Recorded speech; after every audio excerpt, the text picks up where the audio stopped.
Hello, my name is Matt Razor, and I'd like to welcome you all to the lecture series. This is the first in the lecture series sponsored by the Baha'is under the provisions of the Covenant for the city of Missoula.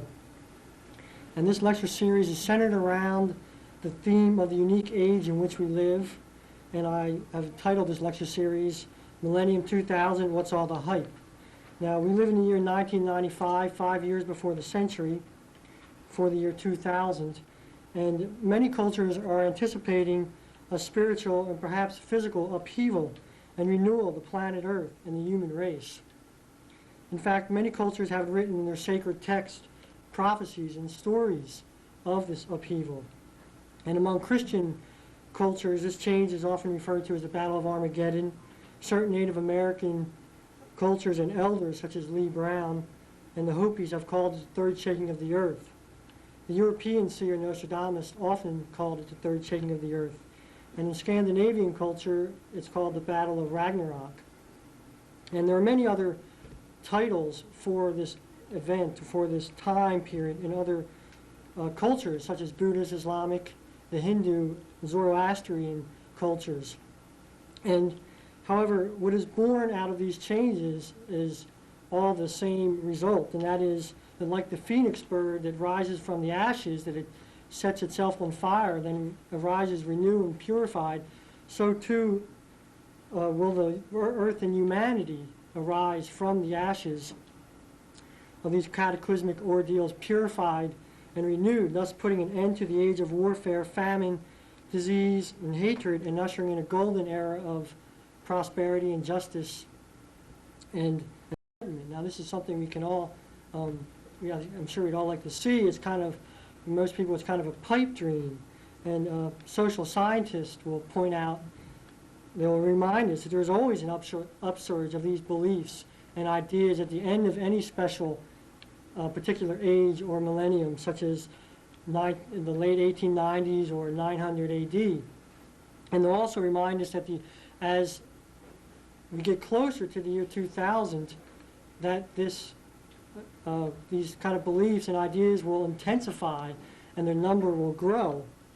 Well, our concern here is not for beliefs or opinions, but the facts, and that in the Baha'i faith, one of the 12 principles from God is the independent investigation of the truth. And another is that religion and science must be in agreement. And therefore, our focus is not on superstitions or faith based in sort of tradition or faith based on belief, but rather our faith is founded on these facts. And when does a coincidence cease to be a coincidence? When does the information from these different cultural prophecies become so overwhelmingly similar that we cannot call them coincidence anymore, and we have to see it for what it really is and as the Creator shouting this message to us of the created, that based on these facts, this message that is coming from all these different cultures is the same. So that is the aim of this lecture series, which is to investigate and observe these messages from the sacred text and teachers from around the world. And tonight we begin with a talk on the Native American perspective, and our speaker has done a lot of research and work on this for a number of years. He's been lived in Colorado, and he's lived here in the Missoula area for about 8 years now, I think, a long time. And so he's also appeared on. He goes on the Baha'is have a phone-in live program on Channel 7, and he's also appeared on that, speaking there. And so Victor Woods is our speaker tonight, and I'd like to welcome you all.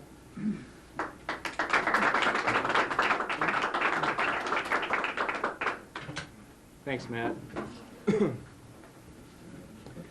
Now, what Matt said was really important, and that is that one of the basic principles of the Baha'i faith is that science and religion must be in harmony with one another. If they're not, then the science without the religion is mere materialism. The religion without the science is mysticism, not based on any kind of tangible proofs. So we're going to be going into some of this information tonight. And here we are living in America, and the Native Americans of this continent have many different prophecies, many different legends that have to correlate with exactly what we're trying to talk about tonight. Now, what is the idea that you have in your mind when you think about the Indians? You know, some different types of pictures come into your head. It's like, well, the Indian, you know, he's riding on the horse and he's going down and he's shooting and hunting the buffalo and things like this. Well, this is an idea or a lifestyle that only came about 300, 400 years ago, maybe. Previous to this, the Native Americans lived on this continent for thousands of years without the horse, without guns. They were, the Plains Indians of today were mainly living in the wooded areas of Minnesota, northern, southern reaches of Canada. One of the things that changed this is when the Spaniards came and they introduced the horse in the 16th century. Then in the 17th century, the French fur traders came in and they started introducing firearms. And with the introduction of the horse and the firearms, it changed the Native Americans' life completely. And whiskey. Definitely. And like for instance, the different bands of the Sioux, they're not from the area of North, South Dakota, and the West, and things like that. Like I was saying, they're from the area of Minnesota. And they migrated west because of the introduction of these things into their lifestyles. But now most of the ancient prophecies that the Native Americans had was about concerning the coming of this white race of people that would come from the east. They had prophecies from every different tribe about how that there would be a whole different race of people that would come and would spread over this country like water. And for instance, the Iroquois have prophecies about the great white serpent people who would come, and that they would slither all over their land and take over it, take control of it. The Hopi Indians talk about the Pahana people coming, and that they would do the same thing, and they would just take control of everything, and they would subjugate the Indian people, and that they would take their land from them. Now, the Iroquois talked about the white serpent people. Now, why is it that they refer to them as the serpent people?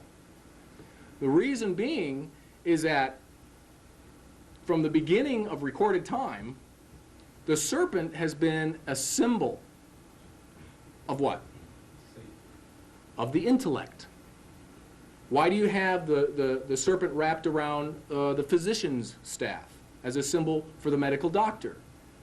Because this means that this person is educated. And the serpent was a symbol for the intellect since the beginning of recorded history. And what it was, we're gonna save our questions until the end of the talk. And what this was that the serpent would crawl on its belly in the dust of the earth. But like, for instance, the Aztecs and the Mayans had what they referred to as the winged serpent culture. And that is when the serpent was given and endowed with the intellect from God, it was given wings that would fly heavenward out of the dust of materialism. And that these white serpent people came, and they came with great technologies and changed everything. They came with the gun, the gunpowder, the cannon, these types of things, where the intellect becomes a twisted serpent, and instead of using the intangible thought, the intellect that God has given us, which is a wonderful gift for beautiful and wonderful things to bring humanity forward, we create these things of destruction.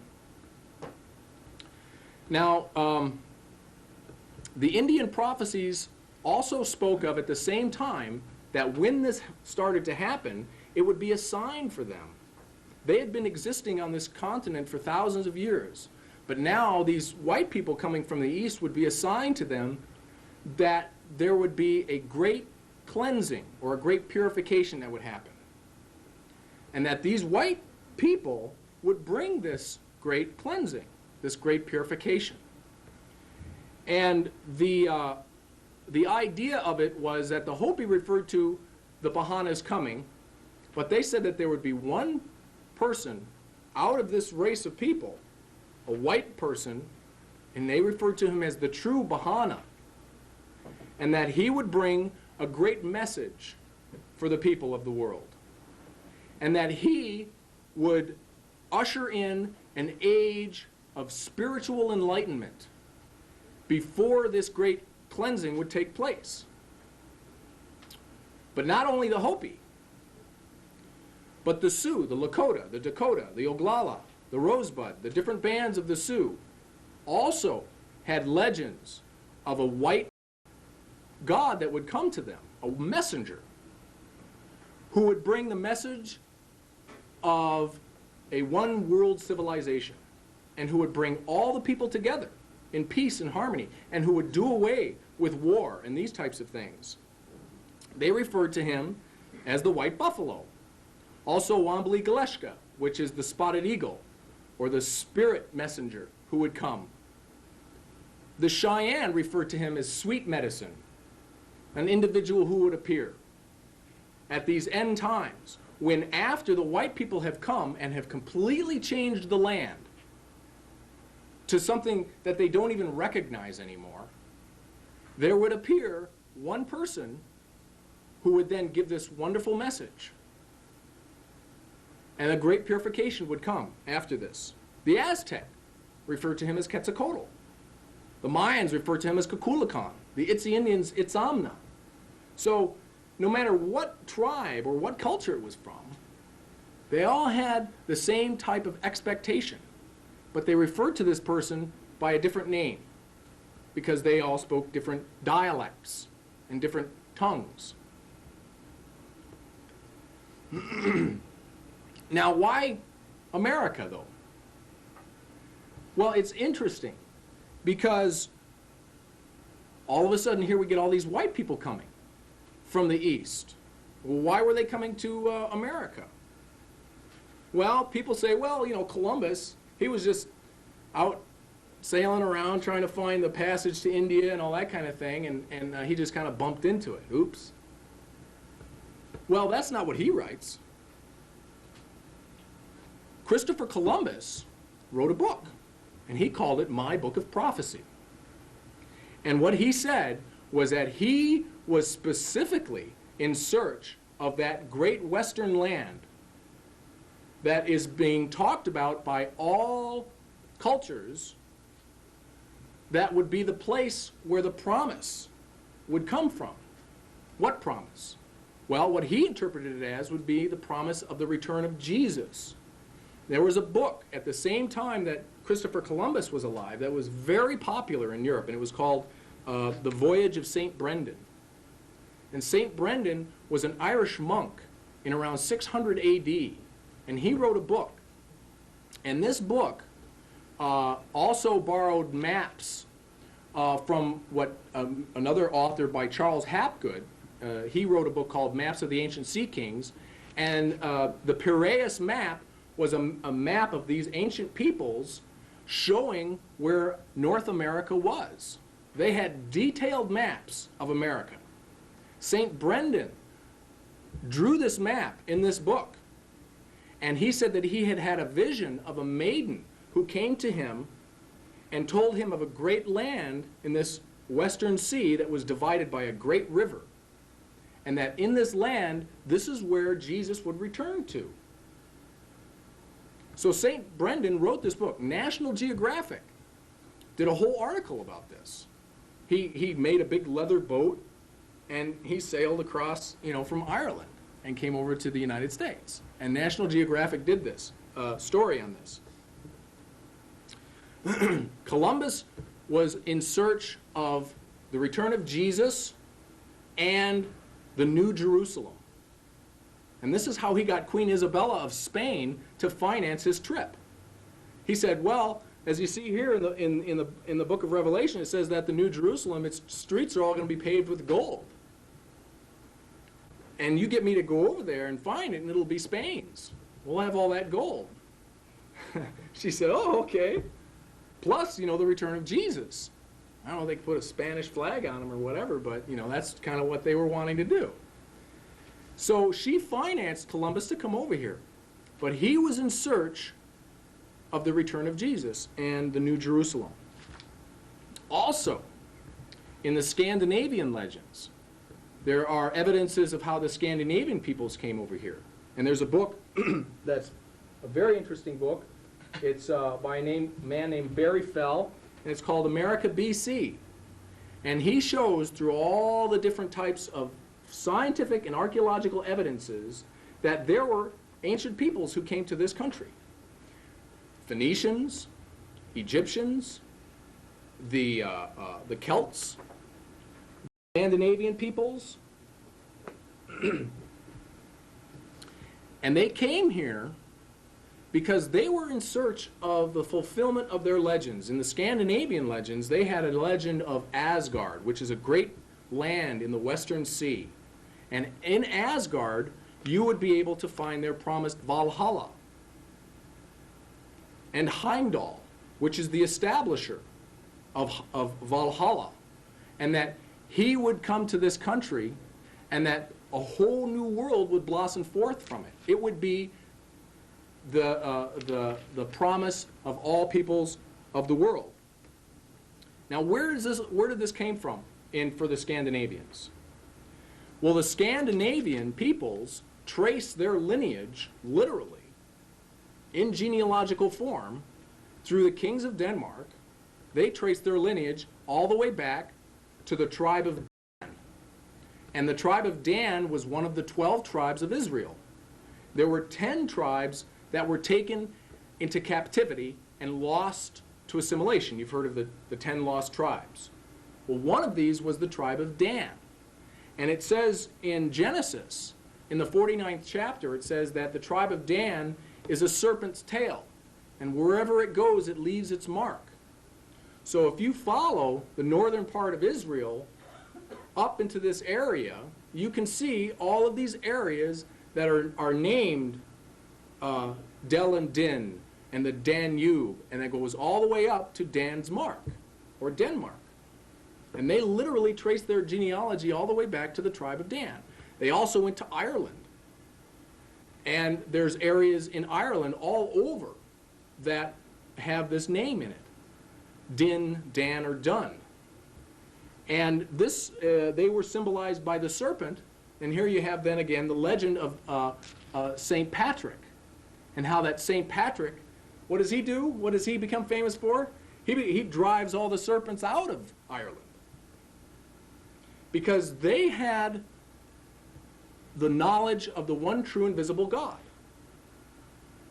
bringing all peoples and cultures together in an understanding, not one religion or one sect or one thing like this, but a universal concept. Now, if you look at it like 400 years ago, 500 years ago, we start our history here in America. 1492, he sails the ocean blue and he comes over here. Well, then you go from there and you start seeing this real slow progression of people moving from the east to the west in this country. And then more people come and more people come and more people come, and it just builds and builds and builds until we are to where we are today, where it's, America, home of the free and land of the brave and all that kind of stuff, and you know what I'm saying, it's America. But that's not the way it was. It changed. And in comparison to the history of the peoples who'd lived here, it's been an instant of time that this has changed like this. Now, just 100 years ago, the 19th century, this is when all of a sudden there were all these different types of expectations, all sorts of different types of people saying, this is going to happen. What's going to happen? Well, what was going to happen was that a lot of people were saying in the middle of the last century that Jesus was going to return. If you look in the histories, it's amazing to see how many different cultures and how many different sects of Christianity were saying that Jesus was going to return. One was a man by the name of William Miller. And William Miller was a farmer in Pennsylvania who was studying the Bible, and he was studying the book of Daniel, and he found some dates. In the 24th chapter of Matthew, Jesus says to the apostles, they all come up to him and they ask Jesus, they say, "Hey Jesus, what's going to be the sign of your coming and of the close of the age? When are you going to return?" And he says all these things are going to happen. There's going to be wars and rumors of wars and earthquakes in various places and all these things. But then he says, go to the prophet Daniel. He says, when you see Daniel standing in the holy place, when he's talking about the desolating sacrilege, so he doesn't tell them a time. He says, you guys have been, to the synagogue and stuff like that. You know where this stuff is. It's in the book of Daniel. Go and look for it for yourself. And so they say, okay, and they go look at it. And this is what this man, William Miller, did. He went back into the book of Daniel, and he went to the 8th chapter, because it talks about the desolating sacrilege from the 8th chapter all the way through to the end of the book, which is the 12th chapter. And in the 8th chapter, there is a specific date. And it's the date of 1844 AD. And it's scientific. You can prove it. And this is why when William Miller went out telling people about this, the people flocked by the thousands to his meeting halls and these types of things. He was telling them how this date was a scientific, proven date that you can actually prove. So when around 1843 came around, it was estimated that 1/3 of the country at that time, of America, were Millerites, all believing in this date of 1844. And that they were all looking up into the sky for Jesus to come floating down from. But it wasn't only William Miller here in the United States. There was another man, his name was Kepler, in Germany.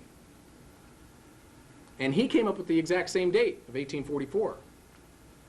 And again, thousands of people believed in this date.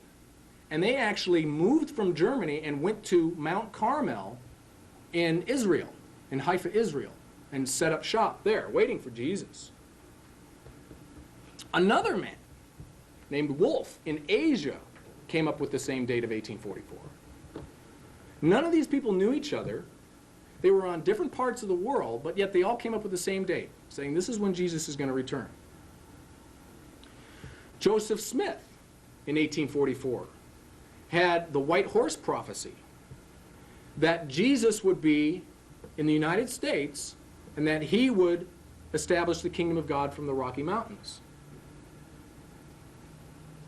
But all these people all over the world were looking for Jesus where? In the physical sky. They were looking up into the clouds for Jesus to come floating down from them too. Well, what's wrong with this? This is the people's imagination. This is their expectations. And the thing of it is that God is omniscient, omnipotent, all-powerful, can do anything. I would agree with that.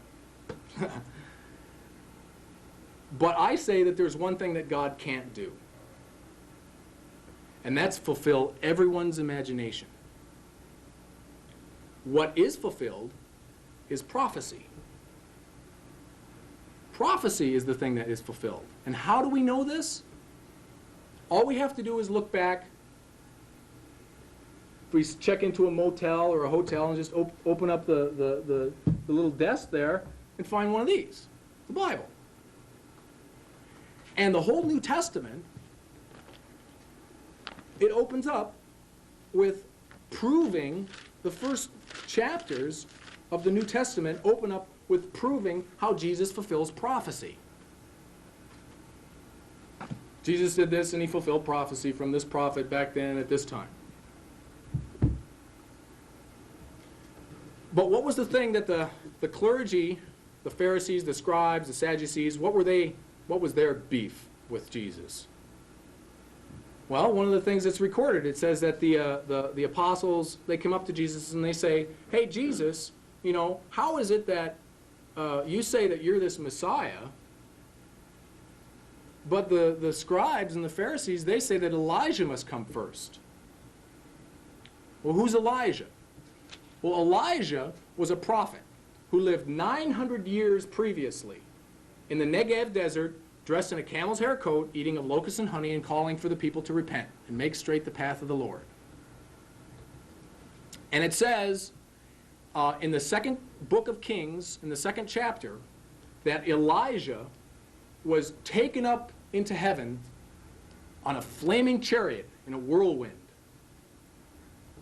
And then the last book of the Old Testament, the book of Malachi, the last chapter, the last verse, it says that when this day comes, Elijah will come first. And so they all say here, it says Elijah's going to come before the Messiah. And as it says in the second book of Kings, that he went flying up into heaven in a flaming chariot, the only way that they're saying the Pharisees, that they're going to recognize him is that if they see that exact same chariot come streaking across the sky, all in flames, landing on the ground, Elijah getting off and dusting himself off and pointing to the one who's the Messiah. So they said, that's the only way we're going to accept him. Well, what does Jesus say about this? He says in the 11th chapter of Matthew,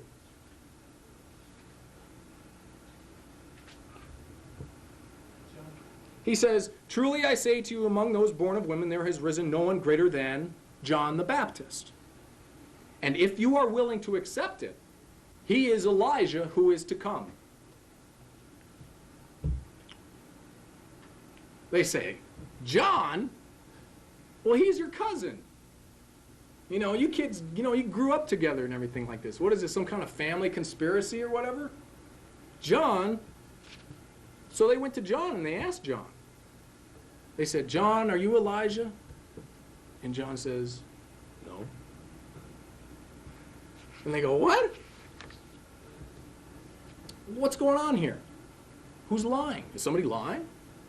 No, John says, no, I am not Elijah. I am a voice of one crying in the wilderness, make straight the path of the Lord. Now, John was dressed in a camel's hair coat, eating of locusts and honey in the same Negev desert, and calling for the people to repent. What was going on here? What John was saying is that he is not the same, he's not the reincarnation of Elijah, but what he is the same spiritual light, the same message that Elijah 900 years previously had given has returned in John the Baptist. And John the Baptist was doing this and calling for the people to repent. Now, it's like, for example, two lamps. If you had two lamps, you turn the light on in one, then you turn it off, then you turn it on in the other. Well, it's the same light, but it's just a different lamp. The people get hung up on the lamp. Even though the light's gone from it, they say, oh, I'm going to still stick with the lamp. I'm going to still focus on the lamp. Jesus never said that. In the 6th chapter of John, he says, it is the words which I speak to you that are spirit and life. The flesh, his own physical flesh, was of no avail. It wasn't worth anything, he said. It's the words which he spoke. That was what was worth the light, the message that emanated from Jesus. So now here was 1844. All these people were looking up into the sky. And if you were to ever look at one year in history where things changed, that was the year. The year of 1844, things exploded. It was on May 24th of 1844 that Samuel Morse typed out the first telegraph message saying, "What hath God wrought?" He was in the legislative chambers in Washington, D.C., and he sent a first telegraph message to Baltimore, Maryland, saying, "What hath God wrought?" or "What has God done?" What has God done that is so amazing that he uses electricity now to send messages? The U.S. Patent Office was going to close its doors in 1844 because they had said that everything that had been meant to be invented had been invented. They were going to close the doors. After Samuel Morse typed out that first telegraph message, what happened? Boom! Technology exploded. If you were to look at a graph of our technological achievements since recorded history, you would have a steady progression, but very slow and steady progression, until you reach 1844, and it goes straight through the roof. Look at what's happened. In a matter of 150 years, we've gone from the age of the horse and buggy to putting a man on the moon, and space shuttles and lasers and computers and digital this and digital that, and you know, I mean, it's amazing. And this is exactly what it says. In the book of Daniel, Daniel's saying, all these visions I'm getting, what are they all about? And the angel that's giving the visions to Daniel says, go your way, Daniel, because the day will come when people will be running to and fro and knowledge shall increase. And these things will happen. Even Daniel didn't understand this stuff. But it says in those days there will be people who will be wiser than Daniel. Now what happened in 1844 that caused all this? There had to have been something that caused this. If there's a great explosion somewhere, there must have been a spark. What was the spark? The spark was that the prophecy was fulfilled. The people were all looking up into the sky for the exact same Jesus Christ of 2,000 years ago to come floating down to them. And it never happened. And a lot of these Christians broke off into different sects. The Seventh-day Adventists came out of the Millerite movement. The Jehovah's Witnesses came from this. They thought, well, we'll just keep a good thing going, I guess. You know? But what happened was that there was one man on the opposite side of the world who made a proclamation to one person. And he said to this person, I am the door. I am the gate. Not only were the Christians looking for Jesus in 1844, but in the world of Islam, they were looking for the return of a promised one for them. And this was the return of their 12th Imam, who, it says in their prophecies, would return in 1,000 years. And the 12th Imam disappeared as a boy in the year 260 AH. Now they go by a different calendar than we do. We go by AD, which is Latin Anno Domini, in the year of our Lord. They go by a calendar AH, which stands for after the Hijrah, which starts the Muslim calendar in 622 AD. 622 AD, the Muslim calendar starts.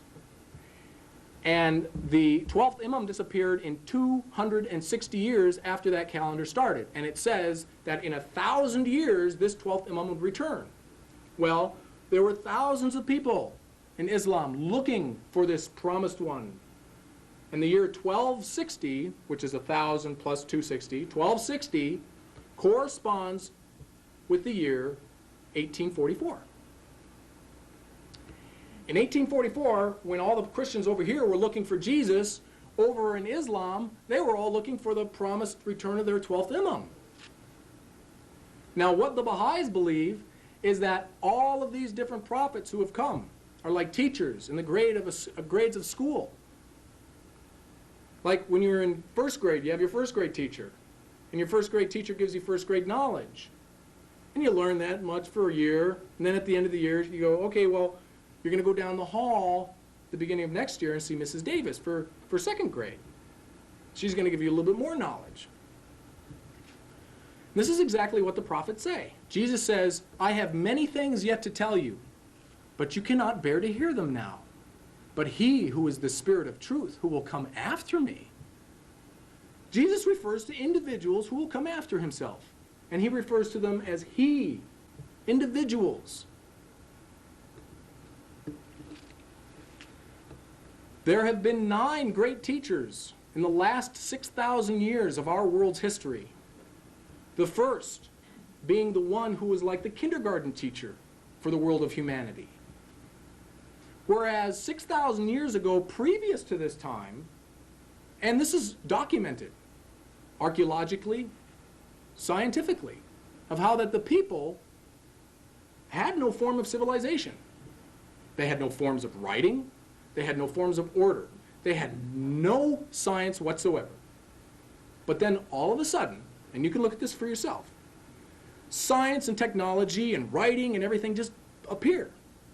And these different cultures attribute this knowledge to this individual who came to them with a big group of people. Now, Adam was not the first physical person on the earth. The Bible explains this in allegory. Jesus says that everything that I say to you is a parable, so that the people hearing, but yet they do not understand. They see, but yet they do not perceive. Symbols, so that the people can hear with their intellect, and see with their intellect, and think. These parables are given so that the people will understand a deeper and greater message. Adam came, and he was a great teacher.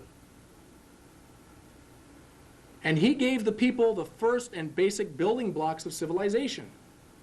The first forms of writing, first forms of mathematics, the first forms of the sciences of astronomy and calendar systems of 365 years, 365-day years, all of this type of stuff. That's the basic building blocks for civilization. Laws of marriage and divorce, agriculture, all these things just all of a sudden appeared. And this started what we refer to as our known history. After Adam came another prophet, and his name was Moses. And he started the civilization that was in Israel.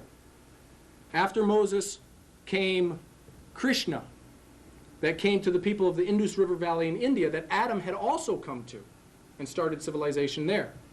After Krishna came a man named Zoroaster in Persia in 1000 BC, and he started civilization there. After Zoroaster came Buddha, who was also went to the people of the Indus River Valley in India, but his civilization went to China. After Buddha came Jesus. After Jesus came Muhammad, and then 2 within the last 150 years. And this first person who came was the door, or the gate, for Islam. He prepared the people for the coming, he said, of one who would come after him, who would be much greater than he. And he said that he was preparing the way for this person. But he didn't tell the people who it was, just like John the Baptist prepared the way for the coming of Jesus. Now, this whole story of the birth of the Bahai revelation is amazing. The whole concept that there was a promise that had been fulfilled in a man. And this is one of the greatest clouds that cloud the people.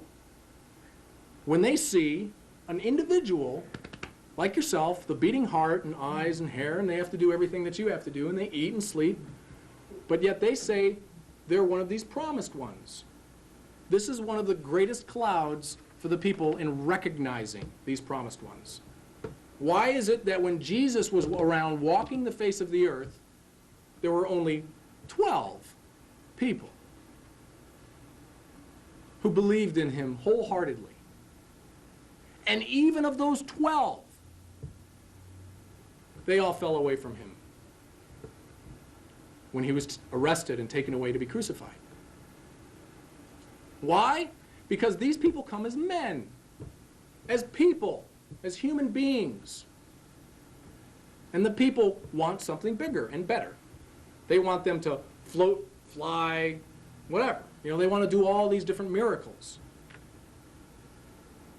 But the expectations are never fulfilled. The prophecies are. And the reason we've exploded technologically is because this Bahai revelation was born into the world.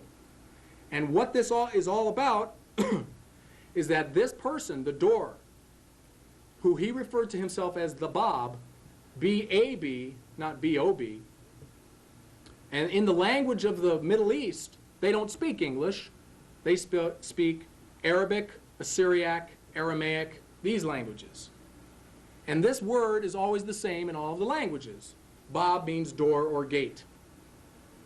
And it opens the door into the age of fulfillment and closes it to the age of prophecy. And this person came and fulfilled the prophecy. Now, what prophecies did he fulfill? What prophecies did Jesus fulfill? Jesus came in the name that he was prophesied to come in the 7th chapter of Isaiah. He came at the date he was prophesied of, in the 9th chapter of Daniel.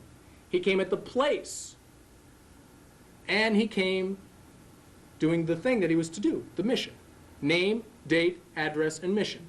4 criteria.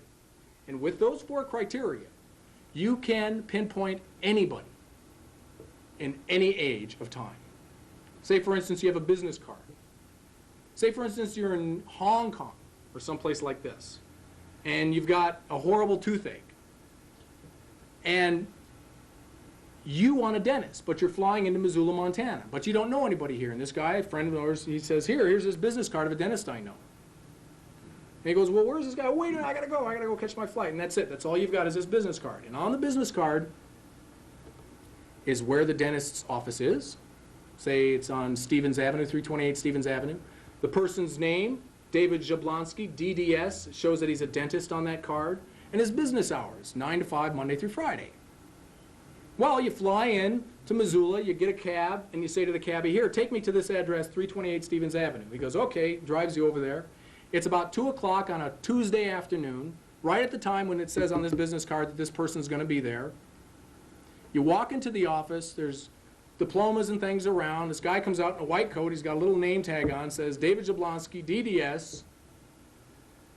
You come up and you look at this business card and you look at the guy and you say to him, are you David Jablonski, the dentist who lives at 328, practices at 328 Stevens Avenue in Missoula, Montana between the hours of 9 to 5 on Monday through Friday? He goes, yes.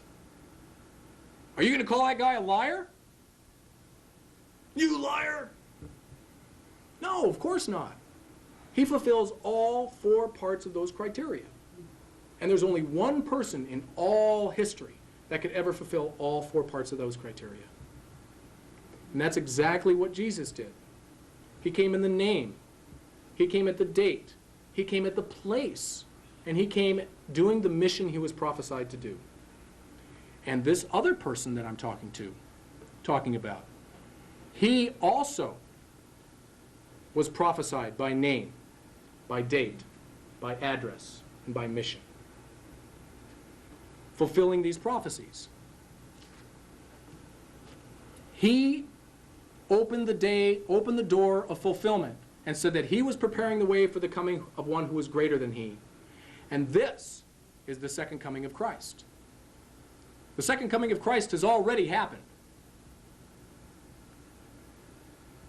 And in the Bible, Jesus says with his own lips, he says, for whosoever is ashamed of me and of my words in this adulterous and sinful generation, of him will the Son of Man also be ashamed when he comes in the glory of his Father, or in the glory of God. Jesus didn't speak English. He spoke a Galilean dialect of Aramaic. And the way that he said glory of God is Baha'u Allah, Baha'u'llah.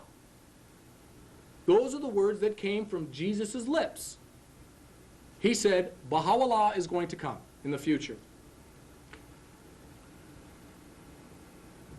Well, now getting back to here in the United States, there was a man in the year of 1889, and his name was Wovoka.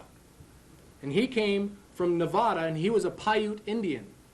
And he had a great vision. And this vision, he wrote down and he had delivered to all the different tribes of North America. These different tribes would come to Wovoka in Nevada, and he would tell them about this great vision that he had had. And here's what he says. He says, "Do not tell the white people this. Jesus is now upon the earth. He appears like a cloud. The dead are all alive again." The whole point of Wovoka's message was that the Messiah was in the world. Now, some people said that Wovoka was claiming that he was the Messiah. But in the book by James Mooney, who was an ethnologist who worked for the government, who interviewed Wovoka, says this. He says, "He makes no claim to be Christ, the Son of God, as has been so often asserted in print. He does claim to be a prophet who has received a divine revelation." Wovoka had a vision of the Messiah, and it said that the Messiah was in the world. And he said to the people of these different tribes, he said, "Go and dance the ghost dance and bring these different tribes together." And what happened was that these different tribes that were previously warring with each other stopped warring, stopped fighting. Wovoka said, "Stop the fighting, stop hurting one another, don't tell any lies, don't steal, be very spiritual, and come together and do this ghost dance in preparation for the coming of the great age that this Messiah is going to bring." And so the people started doing this. And they did this with a fervor. Why? Because the white people came and they took their land, and they signed all sorts of treaties with them, and they broke all sorts of treaties, and they signed more treaties, and they broke more treaties. They said about the Black Hills, they said, as long as the sun is in the sky and the grass is on the earth, and as the water flows in the streams, this land will be yours. 5 years later, they find the little yellow metal. Well, we can forget about that treaty there. And so all these people were herded up and put onto these little reservations. And they were made to live and subsist on government handouts. They tried to make them farmers. The land that they put them on was the worst land possible. Of course, their crops failed. They faced starvation, so they had to have government handouts. It was at this time, like for instance at the Pine Ridge Reservation in South Dakota, that the message of Wovoka got there, about 1890. And they started dancing this ghost dance again with a fervor, waiting for this promised age the Messiah was going to bring. Well, the Indian agent at the Pine Ridge Reservation saw the Indians all coming together from different tribes now. Uh-oh. They're all coming together, and they're getting together, and they're dancing in these big circles for days. Oh, my God. They must be on the warpath. So he sends for the government troops. And what do? Well, this is from the 7th Cavalry. And these people were the part of Custer's original command. Oh, I wonder why they did that. They got there and they saw all these Indians there, and they said, "Open fire." And they killed over 300 men, women, and children. Women holding babies, running, shot in the back. There was this one famous account of how this one Indian saw this mother frozen in the position of her baby, with her baby, and the baby's frozen to her breast. This is what happens when people become ignorant. Ignorance is the root of all evil. When people want to judge something without first investigating it, and investigating it fully. This is why the second basic principle of the the Baha'i faith is the independent investigation of the truth. That nobody can make you believe in anything until you first see it yourself. So who is Baha'u'llah? Well, Voka had a vision. He saw this person. He saw an individual. Who's Baha'u'llah? Baha'u'llah was the second coming of Christ. What does Christ mean? Christ is a title. It's not Jesus' last name, Joseph and Mary Christ of 368, Bethlehem Lane or whatever. It was a title that he bore. And the reason he was able to do this, the whole New Testament opens up with, in the first book, Matthew, the first chapter, the first verse. It says, this is the book of the genealogy of Jesus Christ, the son of David. And then it goes through the genealogy and it proves how Jesus is a descendant of David. Why did Joseph take his pregnant wife, 9 months pregnant, stick her on a donkey, and ride her 30 miles to Bethlehem? Because it says that Caesar Augustus was putting forth a census, and that all the people had to go to a city of their original birth to be enrolled. And it says that Joseph also went up from Nazareth to Bethlehem, which is called the city of David, because he was of the house and lineage of David.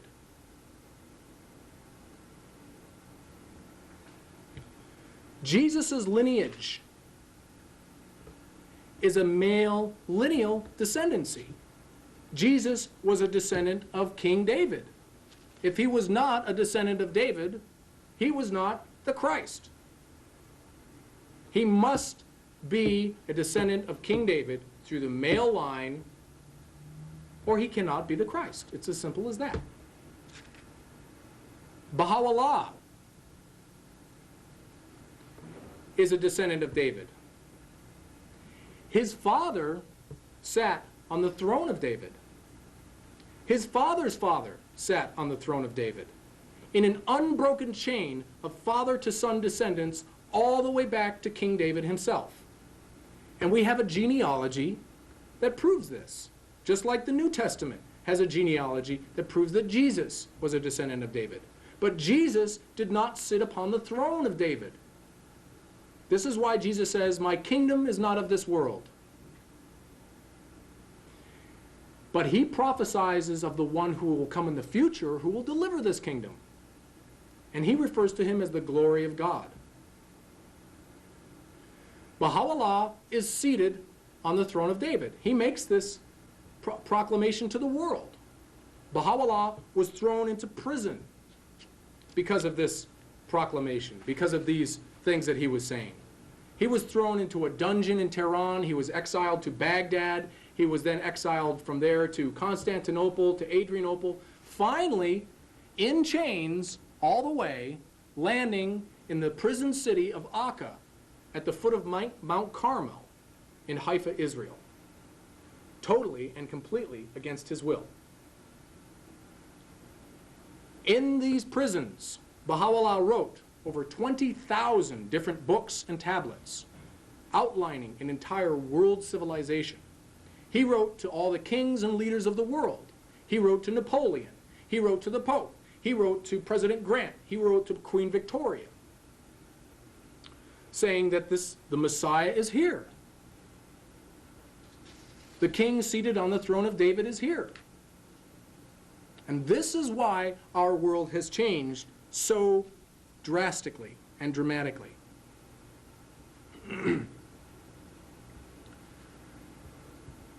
Baha'u'llah fulfills these prophecies specifically and scientifically, by name, by date, by address, and by mission, exactly the same way that Jesus fulfilled them. But you have to see them with your own eyes and hear them with your own ears. That's why God gave you an intellect. Baha'u'llah was taken in chains.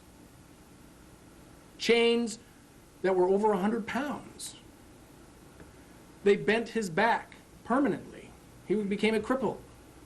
Baha'u'llah was an earthly prince. His father was the Grand Vizier of the Shah. He had gold buttons on his coat. He renounced all of that wealth so that he could follow the calling that his predecessor, the Bab, was initiating. Thousands upon thousands of people in Iran were answering to this call, and thousands upon thousands were being slaughtered like cattle in the streets by the fanatical Muslim clergy. The Bab himself was put before a wall and was shot with 750 muskets. Baha'u'llah was thrown into prison, ending up at the foot of Mount Carmel. And what does it say in the prophecies? It says that Mount Carmel shall see the glory of God. In the prophecies, it says that this is where the second coming of Christ would be, at Mount Carmel. Written hundreds of years before, thousands of years before Baha'u'llah came. So Wovoka had this vision, and he was calling for the people to realize these things, but there was another Native American. His name was Black Elk, and he had a vision as well. And Black Elk was also at this massacre at Wounded Knee. He had himself become wounded at this battle. And Black Elk was born in the year 1863, the year of Baha'u'llah's proclamation to the world. And his tribe was coming up in this area, and they came into the valley of what they call the Greasy Grass, or the Little Bighorn, here in Montana. And when he was 9 years old, his tribe was coming up into this area, and he had this, what he referred to as his great vision. And this vision, he sees the four horses of the apocalypse, exactly like it says in the Bible.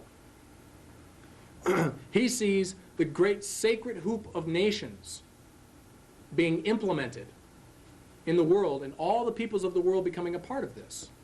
And what is this sacred hoop of nations thing? Well, what was the whole point of Baha'u'llah's coming? Jesus came and he delivered love. Baha'u'llah comes and he delivers justice. What Baha'u'llah writes to the people and the leaders of the world is to institute a house of justice, an international tribunal that all the nations could be a part of. That instead of taking their problems and difficulties to the battlefield, they solve them amicably and peacefully at the council table. The Tsar of Russia, Alexander II, became an adherent of these teachings, and his grandson, Nicholas I, took these teachings and implemented them in the first World Court in The Hague. That whole process came directly from the teachings of Baha'u'llah. But because Nicholas did not tell the people who the original author of this plan was, it failed. The spirit was not there. It was a lifeless body. So thus, it failed to bring peace to the world, and we were plunged into World War I, what the Hopi referred to as the first great shaking of the earth, where the Creator actually takes one hand and shakes the earth. Woodrow Wilson's daughter was a Baha'i, and she taught her father about Baha'u'llah's plan for a world legislative assembly of nations. And he takes this plan to the Treaty of Versailles and puts them into his 19 points. But the United States fails to join this, which was the League of Nations. And because of this, again, the true author of this plan was failed to be proclaimed, giving it the spirit of life, and thus we went into the second great shaking of the earth, but that the Hopi talk about, where the Creator again takes the world with one hand and shakes it. Well, Eleanor and Franklin Delano Roosevelt were both Baha'is. They attended Baha'i fireside classes that we also have here in Missoula, that we offer to the public free of charge. They attended these Baha'i fireside classes in Washington, D.C. at the Persian ambassador's house. And they became knowledgeable of Baha'u'llah's plan for this World Legislative Assembly. And he put this and started to implement this plan in the United Nations. Where was the first meeting for the first bringing together of these nations? It was in Tehran, Iran. That was in 1943. That's where they first started to meet together and put forth the foundations for the United Nations. Why Tehran? Because Tehran was where Baha'u'llah was born. But again, Roosevelt died before his plan could go to fruition. And what his plan was that he was working on the Manhattan Project, which was the atom bomb. He was going to give the atom bomb to the United Nations General Assembly, that all the nations would be in control of this destructive weapon. And then he was going to proclaim the true author of this plan to the world. But Roosevelt died, and Truman got a hold of this plan. And he said, hell no. We're going to make the rest of the world dance to our tune. And then he drops it on Hiroshima and Nagasaki. And thus the United Nations has failed miserably, and we are headed full speed towards the third great shaking of the earth, where this time, the Hopi say, the Creator takes the earth with both hands and shakes it, where it will be so destructive that it'll make all the other wars of the past look like little picnics. And this is something that's happening now. Black Elk, in his vision, sees this great sacred hoop of nations. And then he sees a black road. And he walks down this black road. And this black road, he sees, leads to this destruction. And he goes to this black road, and he sees at the end of this black road a blue man living. And this blue man, all the nations of the world are suffering, and the people are dying because of this blue man. And all the people are calling for Black Elk to kill this blue man, cheering for him to kill him. So he's given a spear and told to go stab the blue man in his heart. And Black Elk in his vision takes the spear and stabs the blue man in his heart. And he says in his vision that when he stabs him in his heart, he hears a great thundering come out. And the blue man is killed. And he turns into a harmless turtle. And then all the things in the world turn back to the way they used to be, where everything's no more war and the people are happy and everybody's able to live together in peace and harmony.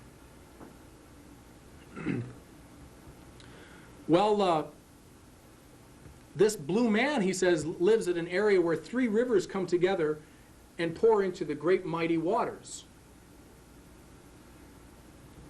Well, there's another prophet in history who speaks about this blue man, except he describes him as a man with a blue hat. And this is Nostradamus. He says, a king enters in time wearing a blue turban, and he will reign for less than an evolution of Saturn. The king with the white turban, his heart is banished to Byzantium. So who is this person with this blue turban? If you've ever seen the movie by Orson Welles called The Man Who Saw Tomorrow, he makes a big play on this. And during the Gulf War, they said that Saddam Hussein was the one who wears the blue turban. Well, who is the one who wears the blue turban or the blue hat?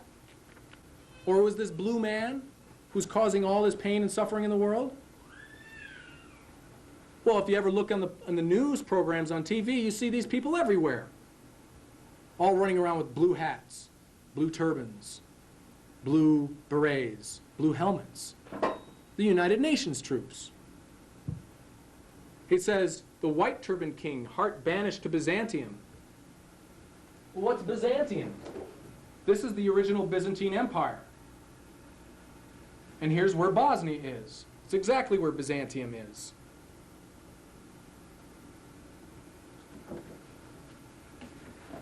The war that's going on now, and it's a war, and we are at war, no matter what you say. Where did World War I start? Sarajevo. Archduke Ferdinand was killed in Bosnia, in Sarajevo. That's where World War I started, and it was just a matter of a month and a half that the whole world was embroiled in a world war.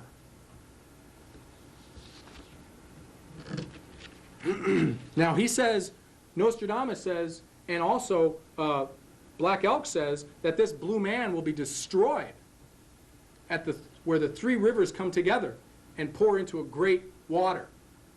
Where is the three rivers that come together and pour into a great water? Well, here's a map of New York City.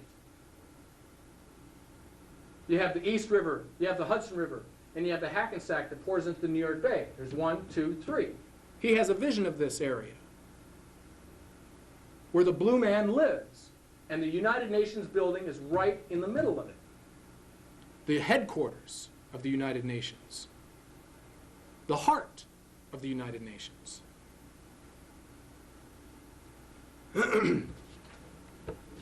And with the proliferation of the nuclear materials since the breakup of the Soviet Union, there has been, on the open black market for sale, nuclear materials that are now in the hands of terrorist organizations.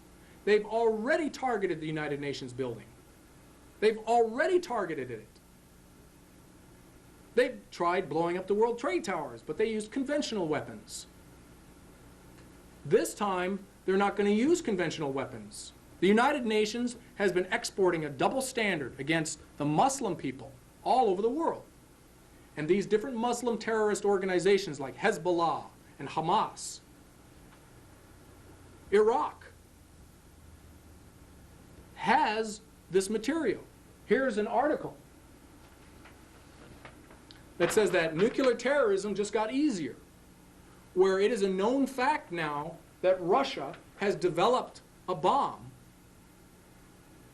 which is the neutron bomb, that's the size of a baseball. And you can put it in a briefcase. And it's equal to 10 tons of TNT.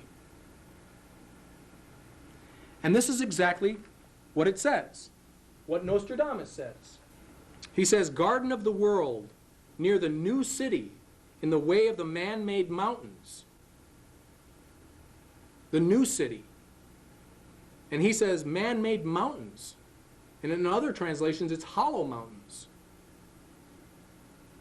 "Shall be seized on and plunged into a ferment, being forced to drink sulfurous, poisoned waters." He also goes on to say, at 45 degrees, the sky will burn. Fire approaches the great new city. In an instant, a great scattered flame will leap up. And he says that nothing will keep the city from dying. At 45 degrees, he's that specific. 45 degrees parallel. That's where New York City is. At the 45th parallel.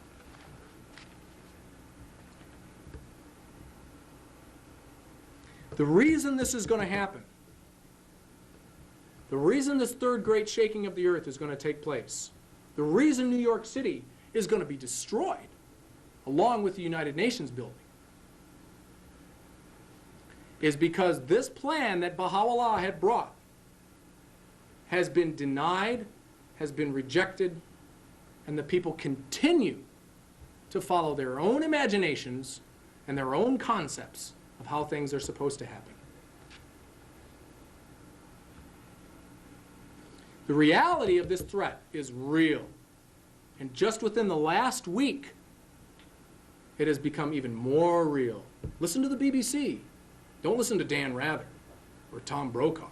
Listen to the BBC and hear what's really going on, at least to a certain extent. Yeltsin said that if these bombings continue of Bosnia, the Cold War is on again. People have been saying, we have been going, Matt and I have been going to the Department of Emergency Services here in these different counties of Missoula and Ravalli, saying, what kind of plan do you have to protect the people? Do you know that Russia spent almost $20 billion last year? It's like 20 billion? Something like that. It's about $20 billion last year. On what? Civil defense. They have entire cities underground. Countries in Eastern Europe, everybody knows. We had a girl over here from East Germany last year. She says, oh yeah, we know exactly where our shelter is. Everybody, ever since I was a kid. Everybody knows where it is. They're always stocked. Well, don't you have them? Oh, of course not. Oh, it's outdated, it's antiquated, the Cold War is over, everything's fine, it's peaceful, peaceful. We don't have to worry about it no more. Ha ha ha. Well, that's what the Bible says. It says, when the world comes to this point where the people are running to and fro and blah, blah, blah, the world will cry peace and security, and then sudden destruction comes upon them, like a woman with child. For 9 months, the woman goes through the gestation period where she becomes pregnant. She becomes more and more apparently pregnant. You know, maybe 2 months, you don't really tell. But then 3 months, 4 months, oh, hey, you're pregnant, you know. 9 months, you're pregnant. Look at our world. Something's happening. Something is happening. This child is going to be born. And this child, Jesus says, is this kingdom of God on earth that he tells us all to pray for. This child is the kingdom of God on earth that Baha'u'llah has brought and has been tried to be implemented 3 times, just like the Hopi say. And this third time, this third great shaking of the earth, is going to be a nuclear shaking of the earth, where the Hopi say a great gourd of ashes will be dropped on the earth. And it'll burn everything. And the people will burn like blades of grass. What about this? The Bible adds new dimension to Chernobyl accident. This is 1986. A Russian writer recently produced a tattered old Bible and with practiced hand turned to the apocalypse. Listen, he said, this is incredible. And the third angel sounded, and there fell a great star from heaven, burning as it were a lamp. And it fell upon a third part of the rivers and upon the fountains of the waters, and the name of the star is called Wormwood. And the third part of the waters became wormwood, and many men died of the waters because they were made bitter from this wormwood. In a dictionary, he showed the Ukrainian word for wormwood, a bitter wild herb used as a tonic in rural Russia. Chernobyl. How much more of a sign do the people need? How much more of a blatant sign do the people need that these things are coming? It says that the waters will be poisoned with wormwood, and Chernobyl has been the worst nuclear disaster that we've ever had from radiation.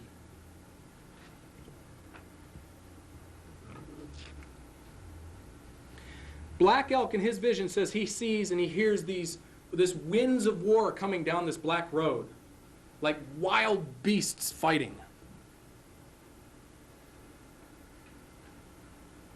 These different countries who are involved in all of this, NATO, they all have symbols of what for their countries? Symbols of animals, right? Beasts fighting with one another. Hey, you know, there's a lot of stuff in life, and I am definitely one that will attest to that. There's a lot of crap that you have to deal with all the time. There's bills and family and all this stuff that you always have to like be going on. But what we're saying is that this is the most important thing to be concentrating and focusing on right now. If you were, just imagine a person, they take him and they blindfold him completely. And he's got all these problems and worries and rent and bills and all this stuff and taxes and everything. He's worrying about this stuff. You put him out in the middle of a road, blindfolded. And down this road is barreling a 10-ton Mack truck. And this Mack truck is going 80 miles an hour. You can see what's going to happen. But the guy doesn't. He's blindfolded. But he's going, oh my God, these bills and all this stuff's going to happen. What do you think should be his first and primary concern? Yeah. Take that blindfold off and get the hell out of there. That's what the people need to do. They need to realize what's happening in the world. They need to realize that the promises have been fulfilled, that Christ has returned, and that the person who is the one who establishes this information in the world is alive and in the world right now. The one whom a lot of us have all learned from. There is so much to tell the people. I could sit here literally for hours and hours and hours. If you've ever seen the MCAT program, we go on for 5 hours at a time, each week, talking about all of this information. Week in and week out. We've been doing it for like the last 4 years almost. 2 years, 3 years? 3 years. 3 years. There is so much. And what we have, just like the Roosevelts went through in Washington, D.C., is we have a series of information like this, where you can see it for yourself. Here, look at this. Here, look at this. Look at this book. Look at this for yourself. It doesn't cost anything. All it costs is your time. And it's the fireside classes. And if you want to know about this information, if you want to see it with your own eyes and hear it with your own ears, if you want to see it, contact us. And we'll tell you about it. We won't try to circumcise you or baptize you or take any kind of money from you for anything. It's just an education in religion. That's all it is. For you to look at and see for yourself. And so that's all I have.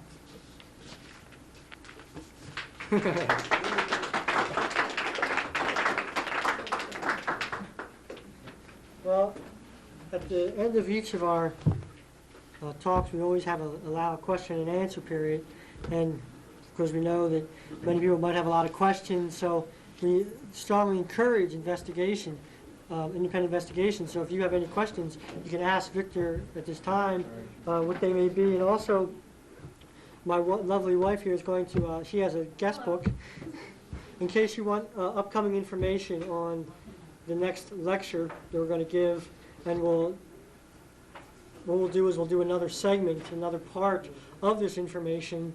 And I think that, well, I have the definite date is October 11th, which is another Wednesday, and it's again at 6:30 p.m. And I couldn't get the large meeting room, so I have to again once have this room. And as I can see right now, it would be good to get the large meeting room. But as it stands right now, it's going to be in this room at 6:30 p.m. on October 11th.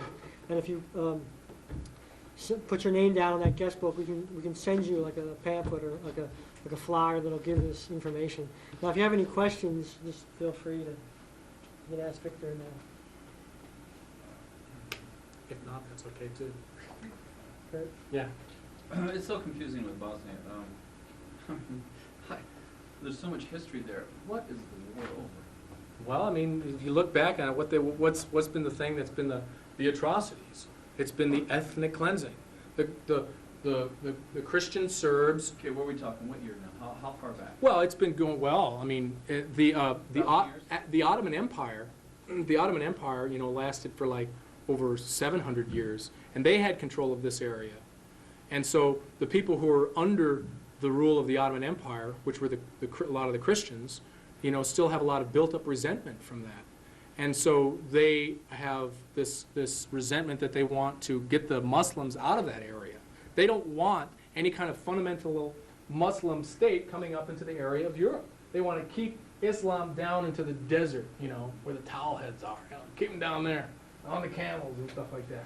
You know, and they want the Christians up here and the Muslims down there. So what is it? It's religion. Okay, and what's the interest of Russia? Well, Russia is the traditional allies of the Christian Serbs because Russia is the Orthodox, the Russian Orthodox Church of Christianity. So it's, again, it's religiously based. But for Russia now, there's not Christian-based. I mean, so what's their interest monetarily? It's always required, you always follow the money trail most of this. So what's the money trail for Russia with Bosnia? What's their interest? You want to say something about that? The money trail for Bosnia? They've got the Chechen Republic that Russia is coming down on. And in Chechnya, that's where a major part of the oil is coming for Russia.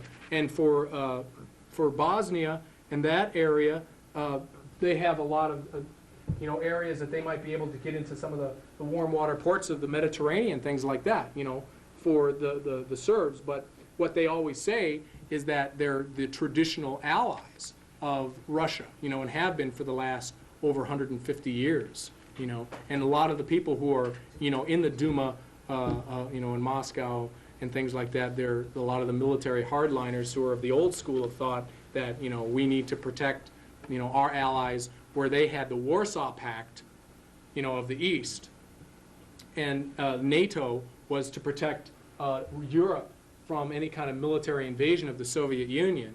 And so that was during the Cold War. And what Yeltsin just said is that this Cold War is going to start all over again if they keep bombing, the Serbs, And so this is something that, that's being played out right now in that way. Any more questions? Oh, okay. Oh, sure. Yeah. I have a few questions about your interpretation of biblical events, if you will. What you call them. Okay. Number one, when Christ talked about He is coming in the spirit and truth, wasn't He in that case referring to the Spirit of God that would be here in a way that would not be seen with our eyes? Because He did say in Matthew 28 that I will be with you always. Mm-hmm. Mm-hmm. Okay, and I think what you're referring to is like in the 14th, 15th, and 16th chapters of John, where Jesus says, that He will send the Comforter or the Counselor in my name. 14, yeah. And that it's interesting though that a lot of the people Christians don't know is that there was a theology that was based around these verses in the 7th century and previous to the 7th century, and that the Christians believed at this time that what Jesus was referring to, and this is what they taught, the clergy taught the people, was that what Jesus was referring to was that He was referring to an individual person who was going to come, and that He was going to deliver a new message to the people. He was going to be another prophet, And so this is what they taught the people. But here comes the Muslims up from Arabia saying, we're following, Muhammad. Now, what did Jesus say? Did He say comforter? Did He say with His lips comforter? Or, He didn't speak English, did He? Jesus. No, He didn't. He spoke Aramaic. Right. And what did He say when He said comforter or counselor? It's translated as parakletos in the Greek. But what did He say in the Aramaic? He said Ahmed. That's what Jesus said. He said Ahmed was going to come. And so that when these people were coming up from Arabia saying that we're following Muhammad, and the southern reaches of Christianity still had the original Aramaic Bible, they just opened up their book, looked at it, and said, oh, Muhammad, yep, that's what it says. I'm going to follow him too. And they became Muslims en masse. And that's why the Catholic Church was rounding up all of the Aramaic Bibles and burning them. There wasn't an Aramaic Bible anywhere that anyone could find anymore. Because it said Jesus with His own lips prophesied the coming of Muhammad by name.